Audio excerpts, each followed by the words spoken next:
In a quiet village nestled between forested hills and flowing rivers, there lived an old Zen master known simply as Master Kaito.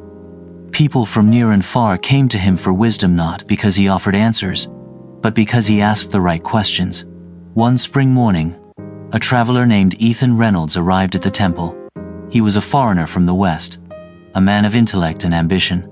But despite his success, Ethan carried with him a storm of mind filled with doubts, fears, and an endless stream of negative thoughts. Master Kaito welcomed him with warm tea and silence. After some time, Ethan spoke.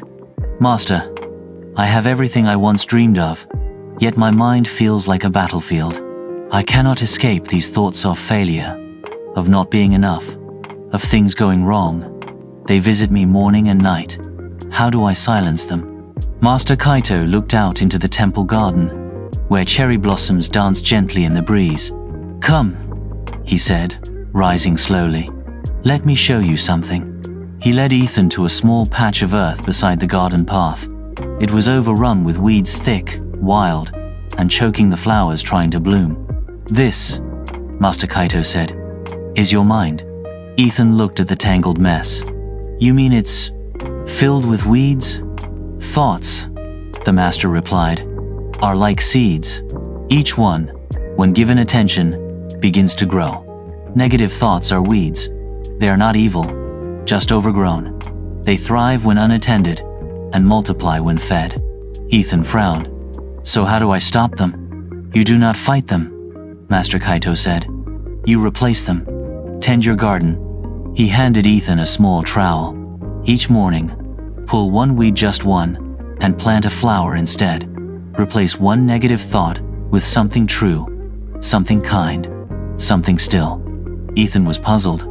"That seems too simple." The master smiled. "The mind is not a battlefield, Ethan. It is a garden. The goal is not to win, but to grow." For the next week, Ethan followed the instruction. Each morning, before sunrise, he sat quietly. He noticed a single negative thought like, "I'm not good enough," and gently pulled it from his mind. In its place, he planted a new thought, "I am learning and growing." Some days were easier than others.